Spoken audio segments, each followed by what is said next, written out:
दोस्तों prediction time आ चुका है। कल पाकिस्तान और इंडिया का मैच होगा और मैंने कहा चूंकि एक बहुत ही बड़ा इवेंट हो रहा है तो उसके ऊपर कोई ना कोई वीडियो जरूर बना दीजिए। कम से कम कुछ ना कोई हाइप तो बने ना, क्योंकि पाकिस्तान में तो माशाल्लाह कोई हाइप ही नहीं होती। कोई भी जो ब्रांड्स वगैरह इसके ऊपर काम ही नहीं करे। इंडिया में इस वक्त अभी मैं थोड़ी देर पहले ही लगा के बैठा हुआ था।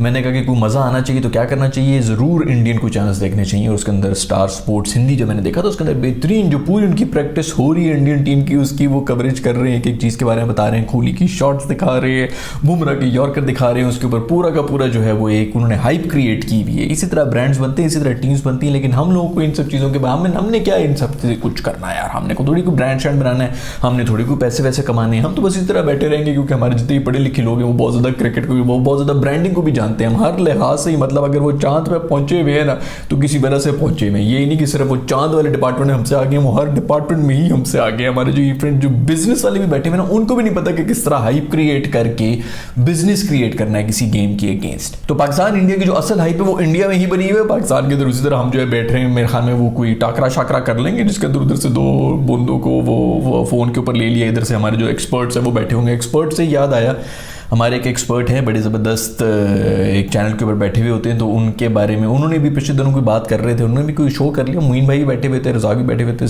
सिकंदर बख्त भी बैठे हुए थे। तो उन्होंने आपस में कोई बात कर ली जिसके अंदर वो इसके उनकी बात कर रहे थे कि टीम में एक और पेसर होना चाहिए कि नहीं होना चाहिए। पहले तो इसी बात के ऊपर सलाम देना चाहूँगा कि मतलब पता नहीं हमें पेसर्स की क्यों जरूरत है, वो भी इन्हीं पेसर्स के बारे में। खैर तो भी यही बात हो रही थी वहाँ मोइन भाई ने यही कहा कि मुझे नहीं लगता कि कोई एक और पेसर की भी जरूरत होनी चाहिए। सारे के सारी फास्ट बॉलर्स खिला दो भाई, 150 की कत्ती से बॉल करा रहे, बस इसी के ऊपर हम खुश होते रहेंगे। 150 160 के ऊपर आ रहे हैं, बेशक बैटिंग शैटिंग कोई भी ना कर रहा हो। खैर 150 की कत्ती से जितनी बॉल यहाँ से जाती है, कोहली की 150 की कत्ती से वापस जो है बाउंड्री की बाहर भी जा रही थी, तो उसकी कत्ती वत्ती का भी कोई इतना ज़्यादा काम तो होना नहीं है, लाइन लेंथ होनी चाहिए। खैर पॉइंट ये है कि उसके ऊपर सिकंदर बख्त चूंकि उनके साथ बैठे हुए थे रज़ाक, तो उन्होंने कहा कि नहीं रज़ाक जैसा कोई अगर प्लेयर होता ना तो बड़ा ज़बरदस्त हो जाता, कोई फास्ट बॉलर भी होता जो कि बैटिंग भी कर सकता। और इस चीज़ तो रज़ाक आगे से कहते हैं कि अगर मैं भी खेल रहा होता ना टीम में होता या उस वक्त भी टीम में होता तो आप ही नहीं बैठ के कहना था कि इसको क्यों टीम में रखा है, बाहर कर दो।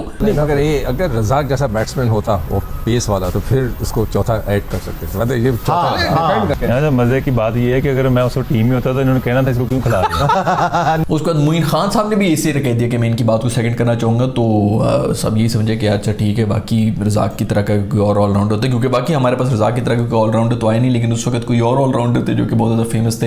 अज़हर महमूद और रज़ाक उतने फेमस नहीं हो सके और उतने मैचेस इसलिए नहीं खेल सके क्योंकि वो उतने खूबसूरत नहीं थे। तो खैर ये तो हमारी पूरी, मैं पहले भी बात कर चुका हूँ पता नहीं कितनी एपिसोड्स के अंदर इसी बारे में कि हमारी पूरी की पूरी कौम ही हुस्न परस्त है। सिर्फ हसीन होना चाहिए और कुछ भी कोई क्रेडिबिलिटी ना हो, आप सिर्फ खूबसूरत हो। आप देखेंगे पाकिस्तान में कैसे आप हर चीज़ में, ये खूबसूरत आदमी है ये ठीक ही बात कर रहा होगा, कोजा आदमी है तो वो हर लिहाज से कोजा है, बस उसकी शक्ल का मजाक उड़ा रहे हैं, ये शक्ल से मनहूस लगता है तो बस ठीक है, इसकी बात भी सारी झूठी। तो सिर्फ यही कुछ हो रहा था हमारे मुल्क के अंदर। खैर उन्होंने भी, मोइन खान ने भी यही कहा कि मैं इनकी बात से सेकंड करना चाहूँगा और वो बात बेसिकली जो है वो रज़ाक की है, उनकी नहीं है। तो खैर इसी तरह हो रहा था। हमारे एक्सपर्ट्स तो सिर्फ इतना ही एक रिव्यू कर सकते हैं।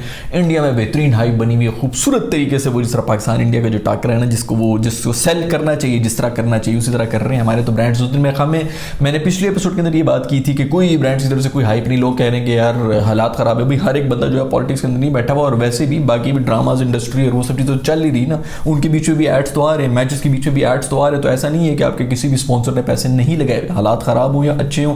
स्पॉन्सर्स वैसे भी मल्टीनेशनल्स होते हैं, मल्टीनेशनल्स पाकिस्तान के अंदर होते भी नहीं, वो बाहर ही बेस करते हैं। हाँ उनके जितने भी टारगेट्स होते हैं वो कहीं कहीं इफेक्ट हुए होते हैं कि यार हमने जो है वो कमिट किया हुआ था $3000 का और अब तो रुपए की वैल्यू इतनी नीचे गिर गई कि हम जितना मर्जी भी प्रॉफिट कमा लें हम उस टारगेट को मीट ही नहीं कर सकेंगे। लेकिन खैर पूरी दुनिया को बताया जा सकता है और मेरे ख्याल में इतना ज़्यादा हमें जो इनको हुआ नहीं बनाना चाहिए गोरों को। उनको कोई फ़र्क नहीं पड़ता 3000 हो या 2000 हो, उनके लिए वो वैसे भी पीनट्स ही होते हैं। बाद में कि पूरे जो इतना बड़ा जो 6 कंट्रीज़ के अंदर इतनी बड़ी जो मल्टीनेशनल चल रही है जिसके पीछे कोई एक ओनर ही होता है जिसके साथ यानी कि 60% शेयर्स होते हैं, तो एक बंदे के हाथ में सब कुछ होता है, उसको कोई फ़र्क नहीं पड़ता कि कहाँ से जो है वो 4 मूंगफलियाँ कम आ गई हैं, उधर से 4 मूंगफलियाँ ज़्यादा आ गई हैं। यहाँ पे नीचे सब लड़ रहे होते हैं, more loyal than the king वाली बात होती है। खैर सो पॉइंट ये है कि कुछ भी यहाँ पे नहीं हो रहा होता, सब कुछ वहीं पर हो रहा होता, तो बड़ा मज़ा आ रहा है, बड़ी अच्छी बात है कि हाइप बनी हुई है।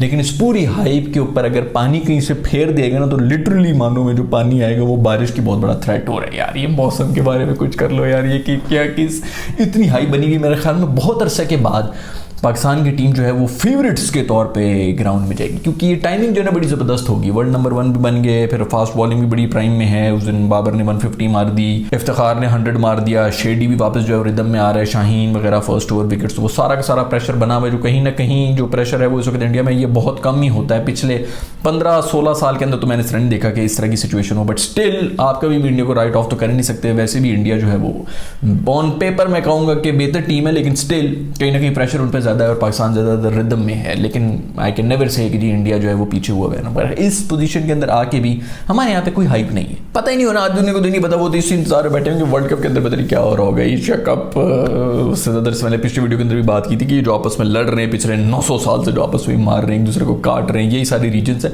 तो इनके बीच में जब राइवलरी आती है तो किसी और लेवल की होती है। खैर जो भी हो, बारिश अगर होगी तो बहुत ही बुरा सीन हो जाएगा। और ये भी हो सकता है, मैं ख्याल शाम की जो फोरकास्ट है वो बिल्कुल क्लियर है, कुछ 6 बजे के बाद से मैं ख्याल क्लियर है। तो इसका भी मतलब है कि 25-30 ओवर्स के भी मैचेस हो सकते हैं, तो वो लिमिटेड ओवर्स हो जाएंगे, उसके अंदर एक अलग ही मज़ा आ रहा होगा। और वैसे हमारी जो इस वक्त बहुत सी जो हमारी आवाम है ना, जिन्होंने 2017 के बाद से क्रिकेट देखना शुरू किया, उनको तो उसी चीज़ में इंटरेस्ट है, क्योंकि ओडीआई तो उनको समझ नहीं आई, इन्होंने देखी नहीं। पिछले 4-5 साल में तो ओडीआई कुछ खास हुई भी नहीं है। खैर अगर कोहली की कहीं से शुरुआत हुई तो वो एशिया कप के अंदर हुई थी, वो उसने 180 मारे थे, मैं 2011-12 में मारे थे। नहायत कोई मनहूस मैच था, मतलब वो जिंदगी में कभी नहीं भूल सकता, इतना मनहूस मैच था। ऐसे हम इतने खुशियां मना रहे थे फर्स्ट इनिंग्स में, हम कहाँ से कहाँ पहुंच गए। कोहली ने सिंगल हैंडेडली पेल के अभी ये बड़े फुटेज वगैरह भी उनके आ रहे हैं प्रैक्टिस के ऊपर, जो है कोहली वो मिल रहे हैं, हारिस रऊफ को भी मिले, उनको हंस के ही बता रहे थे कि बेटा मैं तुम्हारा फिर पेलूंगा। उसके बाद शादाब के साथ भी वो हंसते खेलते हुए नजर आए, मैं हमें शाहीन के साथ भी हंसते हुए। ये इसी तरह करता है, ये जो बॉय है ना, ये शुरू में इसी तरह यारियां दोस्तियां कर रहा होता है कि मैं तो बड़ा ही मिठा आदमी हूँ, तो बड़ा ही वो हूँ। जैसे ही देखते ना ग्राउंड के अंदर माहौल बन गया कुछ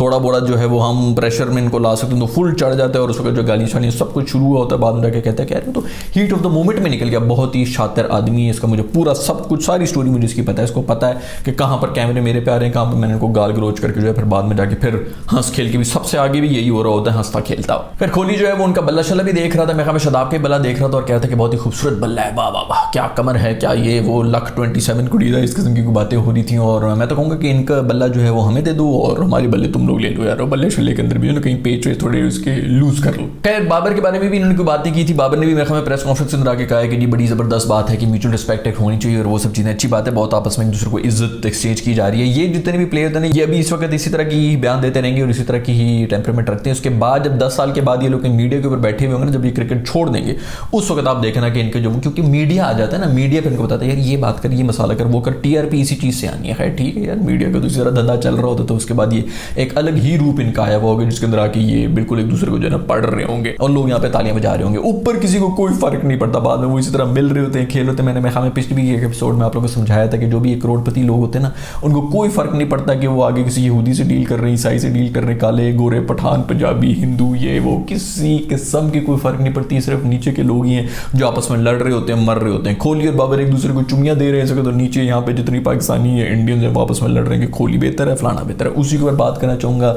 मिस्टर वसीम अकरम हमारे लेजेंड जो है, मतलब उनसे तो मुझे कभी लेजेंड्स के बारे में पता नहीं कितनी एपिसोड्स में क्या कुछ बोल चुका हूँ, बट लेजेंड साहब से पूछा गया कि जी कोहली बेहतर है कि बाबर बेहतर है, तो उन्होंने कह दिया कि भाई कोहली बेहतर है। भाई हमें भी पता है कि कोहली बेहतर है, कोहली 15 साल पहले से भी तो आया हुआ है ना, कहीं से भी आप कंपैरिजन कर ही नहीं सकते कोहली और बाबर का, क्योंकि उसने 15 साल ज्यादा खेला हुआ है, उससे तो कंपैरिजन बनता ही नहीं है। लेकिन आप कहीं ना कहीं यहाँ पर किस तरह कह सकते हैं कि यार 100 मैचेस उठा के देख लीजिए, मैं हमें स्टैट्स में जिसके अंदर 100 मैचेस के बाद कोहली की तरफ था, 100 मैचेस के बाद बाबर किस तरफ है, तो इसी किस्म की कोई बात कर लें। और अगर ये बात नहीं भी करनी तो आप ये कह दें कि भाई कोहली बहुत ज्यादा अचीव कर चुका है और बाबर ने भी जो है वो उसको चाहिए, वो उसी ट्रैक के ऊपर है, लेकिन उसको चाहिए कि वो उससे ज्यादा अचीव करके दिखाए और अपने मुल्क का नाम रोशन करे। मैं as a Pakistani of course इन दोनों में से बाबर को ही चूज करूंगा, लेकिन नहीं, उन्होंने ऑफ कोर्स इन दोनों में से कोहली को ही चूज किया। Well done sir. खैर आपस में बहुत ज़्यादा प्यार मोहब्बत चल रहा है। शादाब ने भी एक बयान दे दिया जिसके अंदर उन्होंने कहा कि जो उस दिन हमने पिछले जो वर्ल्ड कप के मैच के अंदर कोहली ने हमारे साथ किया था ना, वो सिर्फ कोहली ही कर सकता है पाकिस्तानी टीम के साथ, और वो कभी भी चाहे तो कर सकता है। जिस तरह का भी माहौल हो वहाँ से निकल के किसी भी तरह की बैटिंग करके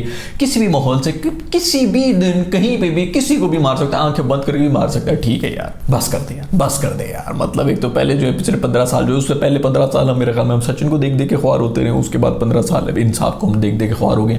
अब कोई तीसरा ना बना देना, मुझे तो डर लगा कि गिल्ली बिल्ली इनमें से कोई जो हीरो ना बना वो कल, वैसे बड़ा सा डर लग रहा है। कल की जिनकी टीम है मेरे ख्याल में उसके अंदर केएल राहुल भी इंजर हो चुका है और उसकी जगह पर ये लोग रख रहे हैं, जो खबरें वो ये आ रही कि ईशी किशी आएंगे, लेकिन ईशी किशी ओपन करते हैं और वहां पर तो शर्मा भी है और गिल्ली भी है, तो पता नहीं उसको चौथे नंबर पर लाएंगे कि तीसरे नंबर पर कहेंगे। कोहली साहब पीछे जाएंगे, मेरे ख्याल में तो कोहली कुर्बान दे देगा, मुझे ऐसा लग रहा है कि इस किस्म की चीज़ होगी। कोहली साहब जो है वो बहुत बड़े लेजेंड बनने की कोशिश करेंगे। खैर जो भी होगा देखेंगे कल ही क्या होता है। मेरे ख्याल में ईशी किसी टीम के अंदर आ रहा है, बाकी बुमराह भी वापस फिट हुआ है, वो 3 स्पेल भी उसने कराए हैं और तीसरे स्पेल के ऊपर तो वो कॉन्स्टेंटली यॉर्कर मार रहा था भाई यार, भी तो भी कमर से वापस आए हो रहा है, उससे पक्के यॉर्कर मार रहा था, सीधे टखनों में लग रहे थे। दूसरी तरफ हमारी टीम जो है उसके बारे में मेरे ख्याल में बात होगी और किसी दिन की बात होगी कि जो 11 है वो अनाउंस कर दिए गए हैं और उसके अंदर मेरे ख्याल में आगा सलमान का भी नाम आ रहा है और लोग कह रहे हैं कि सऊद शकील को होना चाहिए था कि नहीं होता। बाकी टीम सारी ठीक ही है, बस यही एक क्वेश्चन मार्क है सऊद शकील या आगा, लेकिन अभी सऊद शकील को आपने खिलाए तो है नहीं ओडीआईएस, तो मेरा ख्याल में तो फिर आगा को ही रखना चाहिए और 1-2 मैच की वजह से हम किसी को राइट ऑफ तो नहीं कर सकते, बट चलो जो भी हो ओवरऑल बड़ी ही सॉलिड और अच्छी टीम तो लग रही है। जो लोग बड़े अरसे से मुझे देख रहे हैं उनको पता है कि मेरी प्रेडिक्शंस वगैरह भी होती थी और मुझे भी बहुत ज़्यादा कमेंट्स आ रहे हैं, बहुत ज़्यादा लोगों के डीम्स भी आते हैं इसके अंदर, ये कहते हैं कि भाई जान आप प्रेडिक्शन नहीं आप कर रहे होते। तो यार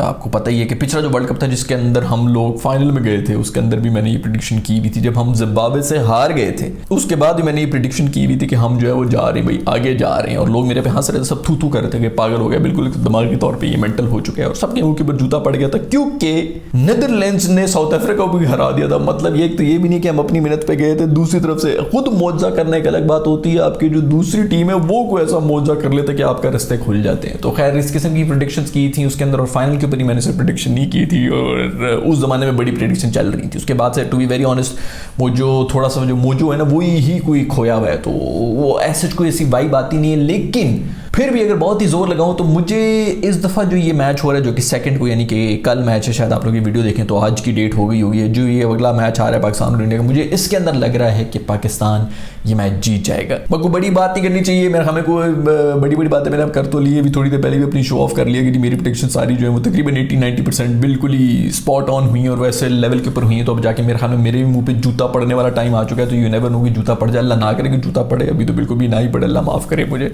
लेकिन मुझे लग रहा है कि पाकिस्तान ये वाला मैच जीत जाएगा। अगले मैचेस वगैरह के बारे में हम कुछ कह नहीं सकता और भी बहुत कुछ हो रहा है क्रिकेट की दुनिया के अंदर, क्रिकेट किट उसके बारे में मैंने एक प्रेडिक्शन की थी, अगर आप लोगों को याद हो, मुझे तो एपिसोड भी नहीं याद है, इसी महीने पिछले महीने एक एपिसोड थी, आज से कुछ 4-5 एपिसोड्स पीछे अगर आप लोग जाके देखेंगे तो वो जब शुरू में हुआ था ना किट आई थी, मैं हमें इंडियंस कहीं पे गए हुए तो उसके ऊपर यहाँ पे नीचे लोगों के नीचे लिखा हुआ भी था पाकिस्तान एशिया कप पाकिस्तान 2023 जो है वो लिखा हुआ था और उस वक्त ही पाकिस्तानी बड़े खुश हो रहे थे। तो मैंने एक एपिसोड के अंदर बोल दिया था, यही बोला था कि भाई ये देख लेना, ये जैसी कोई बीसीसीआई वाला देखेगा ना तो वो कहेगा इसको तो भाई परे करो ना, और फिर वही होगा जो वो चाहेंगे। उसके बाद कोई जो ना आपकी ये लॉजिक भी नहीं काम करेगी कि किसका नाम लिखा हुआ है किट के ऊपर किसका नहीं लिखा हुआ, आप उठा के देख लें, मेरे तो मिलेगी भी नहीं, पता नहीं कौन सी एपिसोड थी, 5-6 एपिसोड पीछे की ये बात हुई जिसके अंदर मैंने यही कहा है।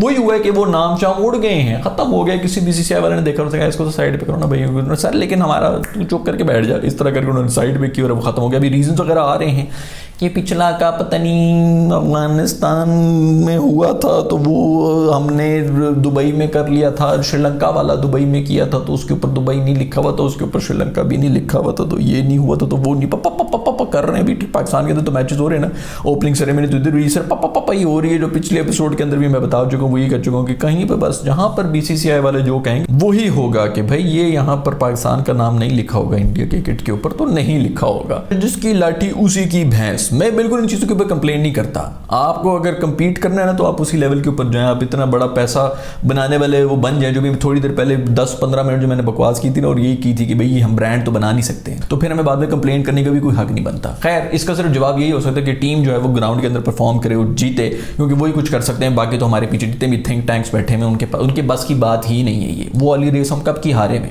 चाहे वो मूवीज हो चाहे वो स्पोर्ट्स हो, उसके ऊपर हमारे पास वो दिमाग ही नहीं है उन लोगों के पास कि वो उसकी लेवल पे भी पहुंच सके, और जिधर वो पहुंचे में जहां पर जाके उनकी बात सुनी जाती है वो इसलिए सुनी जाती है क्योंकि वो उस पोजीशन पे पहुंच गए, एम ही नहीं किसी की सुनी जाती। कोई ये नहीं होता कि ये मुझे पसंद आ रहा है मुझे पसंद नहीं आ रहा, आपने अपनी बात मनवानी होती है, आप इस पोजीशन के ऊपर आ जाए वहां पे आगे लोग आपकी बात को जो है वो वेटेज भी दें, तो वो हम नहीं कर सकते भाई, क्योंकि यहाँ पे चलते सिर्फ रेफरेंसेस, ये मेरे चचा का पुत्र है, ये मेरे भाई का बेटा है, ये है वो है फलाना, मैंने तुझे फेवर दी थी अब तू मुझे फेवर दे, इस तरह करके वो लोगों के ऊपर बैठाया हुआ होता, तो कोई मेरिट के ऊपर तो कोई चीज़ आती नहीं, कोई सिलेक्शन नहीं होती, तो इसी तरह चलता रहेगा हमारा निजाम। खैर वीडियो काफ़ी लंबी हो रही है और कल का मैच होगा उसके बाद भी आप लोगों से मिलूंगा। तो आप लोग अगर बिल्कुल अप टू डेट रहना चाहते हैं क्रिकेट और कॉमेडी से रिलेटेड जितनी भी जो मैच रिव्यूज हमारे हो रहे थे उसके ऊपर 200 से ज़्यादा एपिसोड हमारी होगी। नीचे सब्सक्राइब के बटन को जरूर दबा दें, लाइक के बटन को भी दबा दें क्योंकि 50,000 लाइक्स तो आने चाहिए, और घंटी भी दबा दें क्योंकि यूट्यूब आप लोगों को दिखाते नहीं। मुझे बाहर लोग मिलते हैं, भाई जान अब आप क्रिकेट पे नहीं बात करते। मैं कहता हूँ भाई मैं पिछले 1-1.5 महीने से तो मैंने पूरी कोई एक मैच नहीं छोड़ा है कि मैं उसमें क्रिकेट के ऊपर बात करूँ। अब यूट्यूब आपको दिखाते नहीं तो मैं क्या करूँ। कम से कम वो घंटी को जरूर दबा दें या फिर कोई ना कोई इंटरेक्शन आप करेंगे तो तभी आपके पास ये वीडियोस आएंगी, अदरवाइज आनी ही नहीं है ये वीडियोस। खैर मैं मिलता हूँ आप लोगों से कल मैच के बाद। अल्लाह करे कि हंसी खुशी हम मिल रहे हो, ये ना हो कि हम फिर आके रो रहे हैं और कह रहे हो कि आज क्रिकेट की जीत हुई है। ऐसे इस किस्म का कोई बयान ना ही दूँ तो मैं बेहतर होगा। बट चलें आप लोगों से मिलते हैं कल। अल्लाह हाफिज़।